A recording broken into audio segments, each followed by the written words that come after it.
So we'll start with the control release drug delivery system. So control release drug delivery system, which plays very important role in day-to-day life nowadays. Most of the tablets that we have seen, which contain one suffix like a ER, CR, or SR, that stands for extended release, control release, and sustained release, the slow release. So basically, this formulation which is having the proper history, it is not like that which is these particular formulations are instantly developed in our market. So basically the science behind the control release, because first originated from the development of oral sustained release products in 1940s and in the 1950s. First of all, the control release of the marine antipollutants and control release fertilizers were formulated in 1970s, and then the first patent for the oral sustained release preparations which will awarded in favor of the Lipovsky preparations which containing the small beads that were releasing the drug slowly and constantly. Then nowadays, after the 50 years, there are lots of developments has taken place in sustained release and a control release systems. So this sustained release and control release system that plays very important roles in delivering the drugs in a specified manner. Control and sustain, that gives the basic meaning of our today's topic. The sustain, that means they provide the actions on a sustained way, and a control release that providing the actions in a controlled. So what is sustained release? So these are the drug delivery systems that are designed to achieve the prolonged therapeutic effect.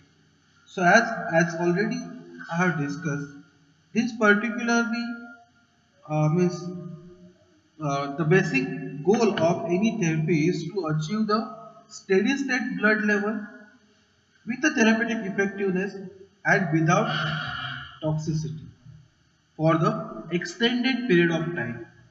So these are the drug delivery systems that are designed to achieve the prolonged therapeutic effects. There are certain drugs that they require the prolonged actions by continuously releasing medications over an extended period of time for administrations of single dose of the drug. This is called the sustained release drug delivery system. So as I have said, since 1950s, there the development has been take place for a sustained release drug delivery system. So we can call as the era 1950 to 1970, where only the first fertilizers will be there in 1970. Control release fertilizer will be there, and one control release marine uh, antipollutants in 1950s they are there. So we call them as era of sustained drug release from 1970 to 1990, where the first patent will be awarded for Lipovsky for its preparations which containing the small beads which will releasing the drug slowly and constantly. So that we called as a era of our determining the needs of control release. And now since 1990 to the till now, we'll call them as a modern era of control release technology. So what is sustained release? So as per the USP, it defines the sustained release dosage form is the one for which the drug release characteristics of time course and locations are chosen to accomplish therapeutic or convenience objectives which will not offered by the conventional dosage form like solutions, ointments, or some tablets and all those. So basically sustained release means what? We are achieving this goal that we require the prolonged therapeutic effect by continuously releasing medications over the extended period of time after administrations of single dose of drug. So basically extended release or the sustained release dosage form are those dosage form which allows at least twofold reduction in dosing frequency or significantly increase the patient compliances or therapeutic performance when compared with our conventional dosage form. So control dosage form or the control release, they are also known as the prolonged release. They are also called as the sustained release or the slow release dosage form. Now control release dosage form is one dosage form which delivers the drug at predetermined rate for a locally or a systemically for the specified period of time. Here, so control release dosage form, these are the class of pharmaceuticals or other biological active products from which a drug is released from the delivery system in a planned, predictable and slower than the normal manner for the longer period of the time. So this is the difference between the sustained release and control release. So here in a sustained release, we are achieving the prolonged therapeutic effect by continuous releasing medications over an extended period time. But in the control release, we have to plan delivery at a predictable rate and as compared to the conventional dosage form in a slower rate.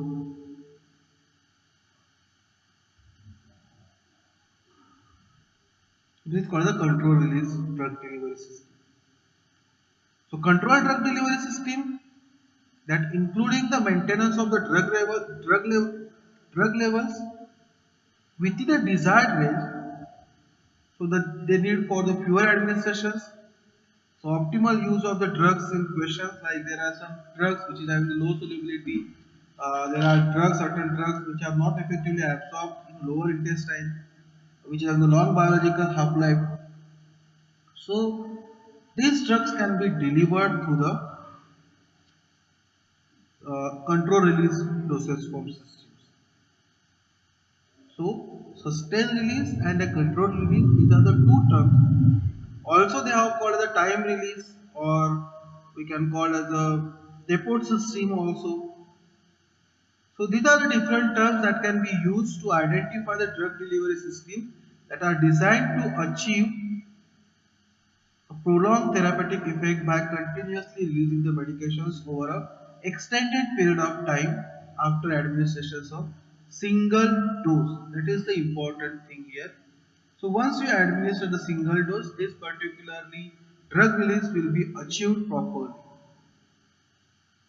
So as we know, the injectables that gives the 100% concentration achieved in the blood. If you are plotting the graph against the plasma concentration versus the time, so we can easily get the idea how the drug release will be takes place. But so that particular drug release will be in hours or specific times. But in a control release system, so this control release dosage form, which will be associated with those systems from which the therapeutic agents may be automatically delivered at a predetermined rate at predetermined time over a long period of time. So nowadays the pharmaceutical industry that provides a variety of dosage forms and dosage levels of particular drugs, so that enabling the physicians to control the onset and durations of actions by altering the dose or mode of administrations. So the basic advantage of using the controlled drug release system, there is a stabilization process, will get the proper drug release at a specific time interval and will get the extended drug release. So we'll discuss what are the different advantages and disadvantages are there for the sustained release dosage form. But before moving to that, we'll see how the drug release will be carried out here. So here we can observe that this is the hypothetical plasma concentration versus time profile. So here, as we know, the first single dose of conventional tablet or the capsule What will happen? Once you administer the drug, it will achieve the maximum concentrations and again it will start to eliminate. This is our first dosage form. This particularly they have shown the multiple dosing of conventional dosage form. Multiple dosing. Basically, we know these terms. What is MSC? Maximum safe concentrations. What is MEC? Minimum effective concentrations. The distance between the MEC and MSC and MEC, which is called as the therapeutic level, where exactly the drug has to be delivered. Cmax, beyond the Cmax, if your formulations will be goes, it will form the toxic effect. So that is called the toxic level, and this will call as a subtherapeutic level. So as we know the normal doses for what will happen after the tablet and capsule will be administered, they will achieve the maximum concentrations, and after achieving the maximum concentrations, they will start declining or they will start to eliminate. That is our first dosage, conventional dosage. What will happen? The second point, when we are using the multiple dose, so here we can observe that multiple doses. First dose, second dose, third dose, fourth dose. What will happen here? We can observe directly the release pattern will be the same, but will not achieve the proper concentrations. That is the second multiple dosing for the conventional dosage form. Second thing here. Now, if you are considering these two dosage forms, first is zero order control release and second one sustained release dosage form. So we can easily observe the meaning of sustained release and control release. Once you administer the medicament, what will happen? This particular dosage form which reaches the maximum concentrations and which will not dump directly like our conventional dosage form. Like here, first I have explained you this. After achieving maximum concentrations, it will directly convert it or goes to the elimination point. But here we can observe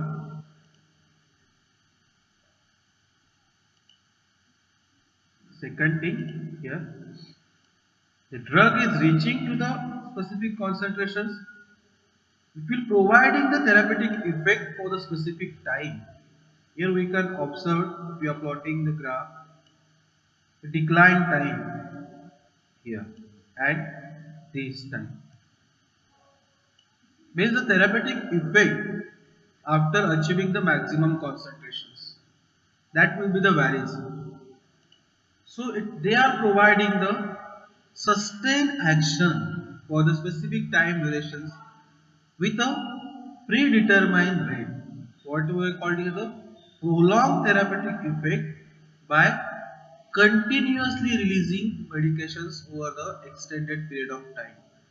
That will providing the continuous medications for the specific time with the help of predetermined rate. It is called as a sustained release dosage form.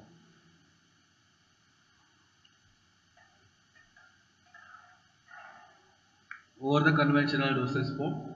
Now the third one, and it is important, that is the controlled release dosage form.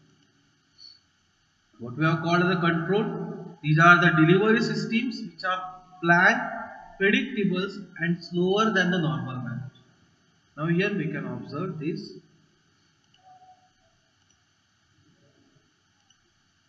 So once you release your medicament, what will happen? It will reaches the specific level and it will release their medicaments at a continuous rate. There is no fluctuation, there is no cross and track, there is no downward, there is no eliminations will be there. They are releasing their medicaments in a steady state way, in a controlled manner, right? So this is called as a control release of medicaments. When we are talking about the time versus the plasma concentrations or plasma concentrations 5 मिनिटांनी पण त्याच proportion मध्ये असणार आहे 10 मिनिटांनी पण त्याच proportion मध्ये असणार आहे 15 मिनिटांनी पण त्याच प्रपोर्शन मध्ये असणार आहे but they are releasing their dose at a specific time interval. It is the main aim of achieving the controlled drug delivery system. Is it clear? So, if you are talking about the drug delivery system, we'll get the basic idea what is exactly the sustained release and what is exactly the control release systems. Okay, so they are achieving the therapeutic level and they are maintaining the therapeutic level for the specific time durations. Okay, so what are the advantages of sustained release dosage form?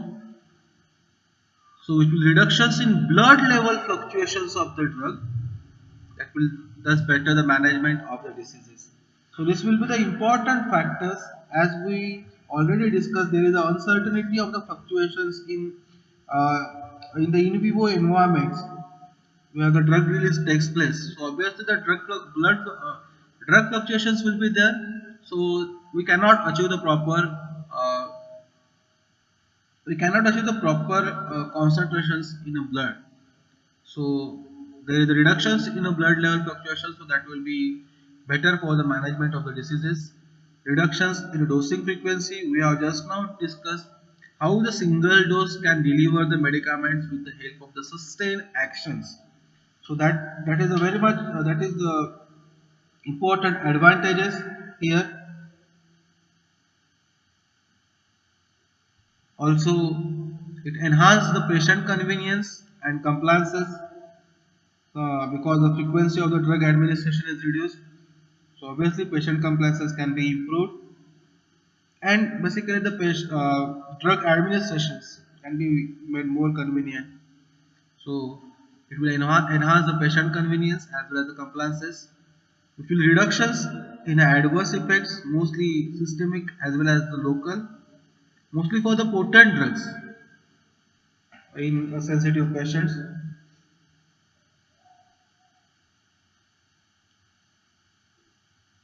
Also, reductions in healthcare costs as we are reducing the dosing frequency, so it will reduce the healthcare cost, improve the efficiency of the treatment. So there is a better control of the drug absorptions that can be attained since the high blood level peaks that may be observed after administration of the dosage form.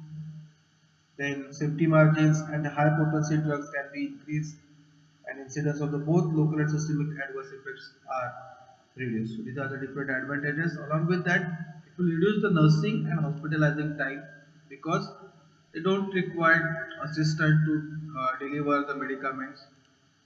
So it will reduce the nursing as well as hospitalizing time. The patient can be easily administered those medications. The maximum viability with the minimum dose that can be achieved. So as already I have discussed what is extended release, which will at least twofold reduction in dosing frequency. Means जे आपली आता conventional dosage फॉर्मला आहे 500 mg असेल तुमचा dose so it should be reduce it's to half at least 250 mg drug घेऊन तुम्ही हे करू शकता so obviously minimum dose and that will be available maximum in our blood. Minimizing drug accumulations with mostly chronic dosing, cure or control conditions more promptly as compared to the conventional dosage form, make use of the specific effects for treatments of the arthritis. Constant blood level is achieved with desired effect and this effect is maintained for the extended period of time. So basically blood level oscillations characteristics of the multiple dose of conventional dosage form is reduced. Means काय काय वेळा आपण ज्यावेळी multiple डोसिंग utilise करतो त्यावेळी जे आपली blood level आहे ती कुठेतरी खाली वर होत असते so that can be properly achieved because we are providing the continuous release at a steady rate म्हणजे तो तुझा ड्रग रिलीज आहे तो स्पेसिफिकली त्या टाइमला किंवा त्या कॉन्सन्ट्रेशनने तो रिलीज होणार आहे so the constant blood levels it will be achieved and a drug susceptible to the enzymatic activations or by the bacterial decompositions can be protected by the encapsulations in polymer system. So as already I have discussed, the main aim of providing the sustained release system, that is the stabilizations, providing the greater therapeutic effect and protect the core materials from the environmental factors. So those drugs which are destroyed by the enzymatic reactions or by the bacterial flora which is present in our intestine, so that can be protected by the encapsulations in polymer system, is suitable for the sustained release. Also the safety margins of the high potency drugs that can be increased.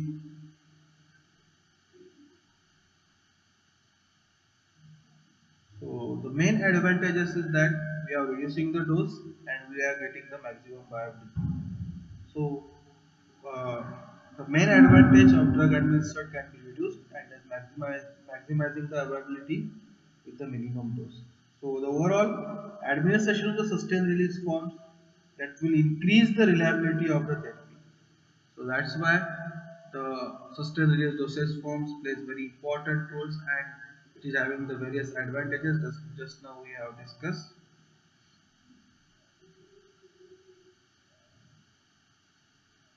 So we can say that the basic rationale of the controlled release drug delivery system is to optimize biopharmaceutics, biopharmacokinetics, and pharmacodynamics properties of the drugs in a such a way that its utility is maximized through reductions in side effects and cure or control of disease conditions in the shortest possible time by using the smallest quantity of drug and by administered by the most suitable dose. This is the main, or we can say the overall summary or the advantages of control release dosage form.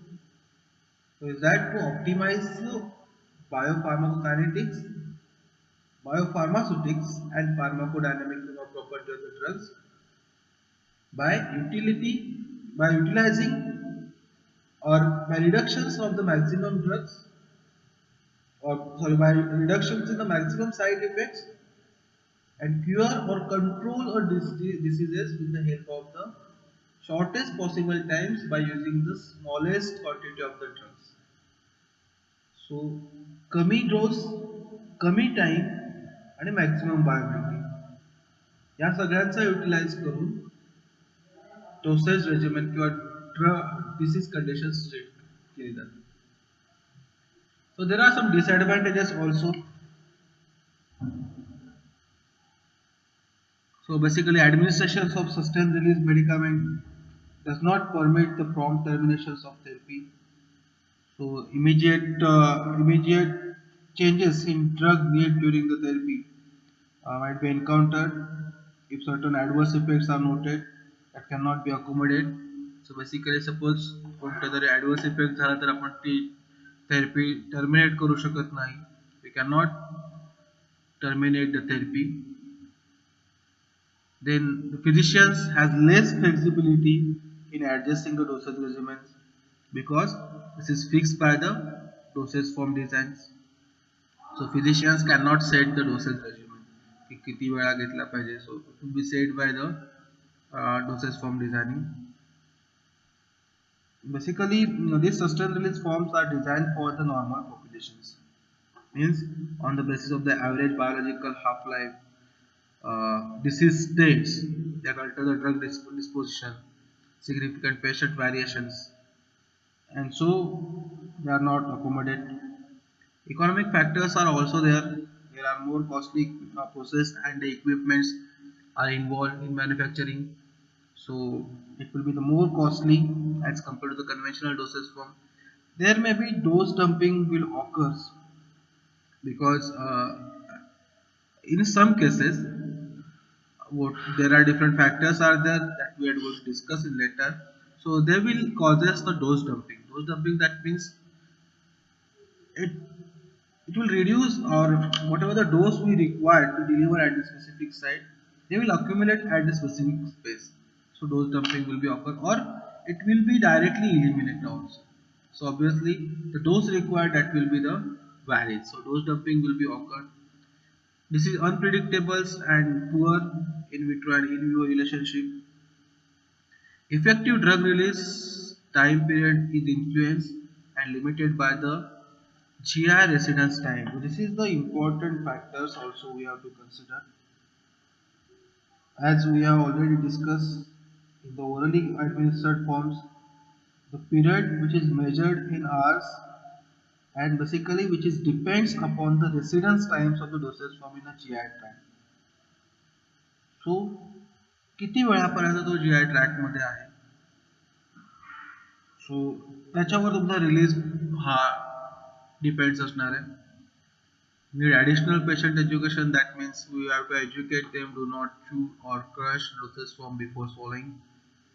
And drugs having very short half-life or very long half-life are poor candidate for the sustained release dosage form. We'll discuss in detail about the selection criteria for the drugs.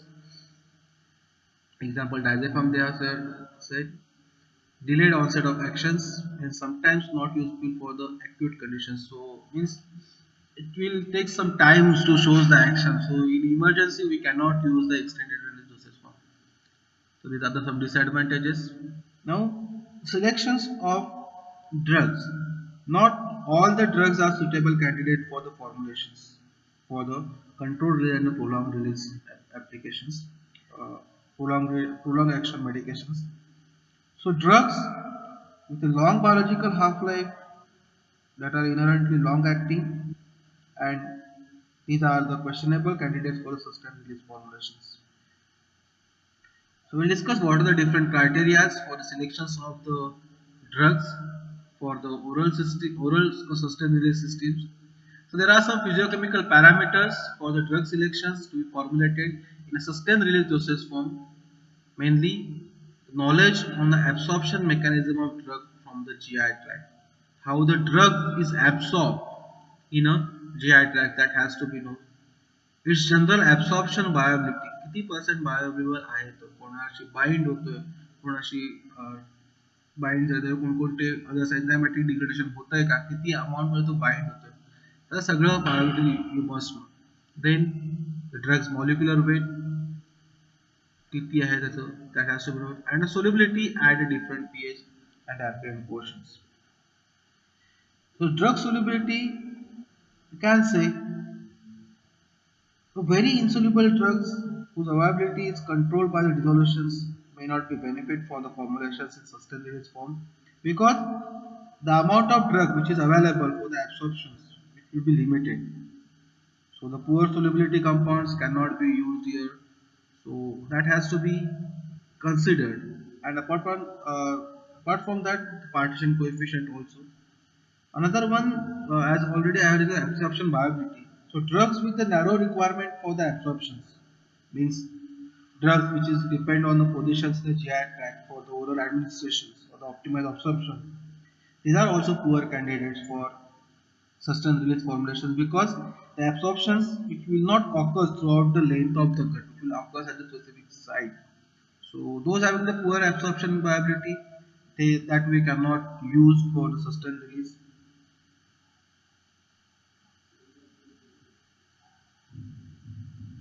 So what are the advantages? What are the criteria are there? So molecular weight and the size, it should be less than 100 Daltons. Then solubility, it should be in range of 0.5 milligram per ml for pH 1 to pH 7.4. So the solubility easily soluble. Then apparent partition coefficient should be high. Absorption mechanisms, there are various absorption mechanisms are there, like a diffusion, or we can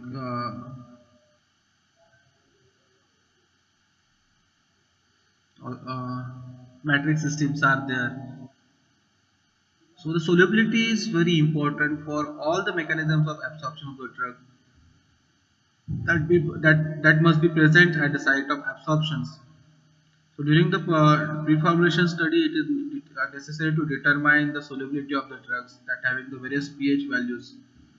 If the solubility is less than 0.1 microgram per ml, In acidic medium, we can accept variable and reduce viability.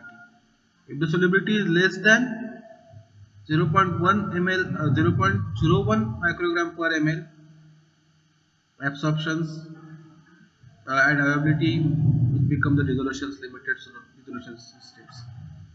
So the drugs which are well absorbed by the passive diffusion from the small intestines upon oral administrations, which will be easily considered as a candidate for our sustained release doses. Then molecular weight we have discussed. So molecular weight in small molecules, they may pass through the pores of membranes by convective transports. So the molecular weight should be in a range which will be less than the 100 daltons. So the drug release from the dosage form and transport across the biological membrane can be easily achieved. Then general absorptibility from the GI segment. So for the drugs to be variable candidate for the oral control drug systems. So the absorption mechanism must be carried out throughout the entire GI tract. So basically, it is important that absorptions occur from all the segment of the GI tract. So that is depends upon the pKa, the pH in the segments, and binding of drugs to the mucus and the blood flow rate. So the absorption process, it is highly dependent upon the hydrodynamics in the GI lumen. So that general absorptibility also we have to consider, and the release, it should be not be influenced by pH and enzymes. So these are the factors that we have to consider while selecting the drug candidate for a sustained release dosage form. So similarly, there are some pharmacokinetic parameters for the drug selections, which include the eliminations half-life, T-half. So drugs having T-half about 8 hours are ideally suited for the controlled dosage form. If the T-half is less than 1 hour, then dose size required to be incorporated for 12 hours or 24 hours duration for yeah, or for maybe longer times. So if the T-half is very large or very long, there is no usually need to the CRDDS because त्याची T-half जास्तच असेल तो obviously control release ने तुमचं medication release करणार आहे. Then total clearance is there. So clearance is a measure of the volume of distribution cleared of drug per unit of time. So it is the parameter which will estimating the required dose rate for control release drug delivery systems, and they are predicting the steady state concentration. So the total clearance, it is also very important. Absolute viability, that also we have discussed. So absolute viability, that is the percentage of drugs which is taken up into the systemic circulations upon the extravascular administrations. So for drug to be suitable for the CRDDS is one, whose absolute viability to be close to the 100%. So that absolute viability, that is also very much important factor, pharmacokinetic factor it is. Uh, Basically, it should be possible first pass effect. The desired steady state concentrations as shown in the tables like here. Elimination half-life, it should be in between 2 hours to 8 hours. So if it is more than 8 hours, so there is no need to formulate it to the CRDDS form. Total clearance, it should not be dose dependent. So the total clearance, it is the volume of distributions cleared by the drugs per unit times. So that will require to estimate the dose rate and for predicting the steady state concentration. Then elimination rate constants is there, which is required for design.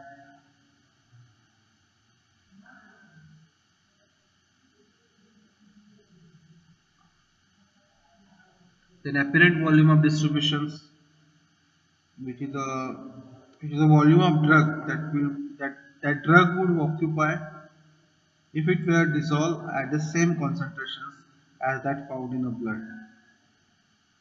So the volume of distributions is also plays very important role while designing the dosage forms. So so if a large volume of distributions means that drug is extensively distributed into the extravascular space, as well as if a small volume of distributions means that drug is largely confined to the plasma. So the larger VD, that is the volume of distributions and minimum effective concentrations, the larger will be the required dose size. So depending upon the volume of distributions, your dose size will be the varies. Absolute viability, it should be more than 75%, 75% and more than 75%. Intrinsic absorption rate, which is the rate of drug administered orally in the form of the solution should be high. So it will be generally greater than the release rate.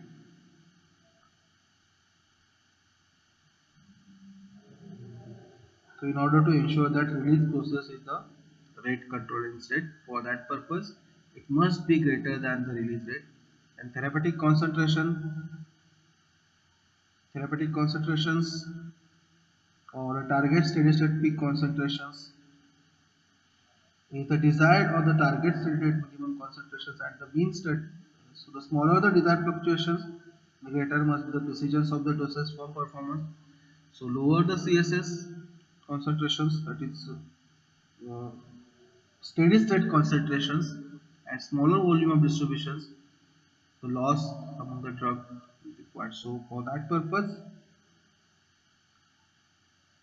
the difference between the steady state concentrations Cmax and C minimum is the fluctuations. So the smaller the desired fluctuations, the greater must be precision of the dosage form performance. So depending upon the therapeutic concentrations your drug requires, that will be the values. Then the toxic concentrations are there.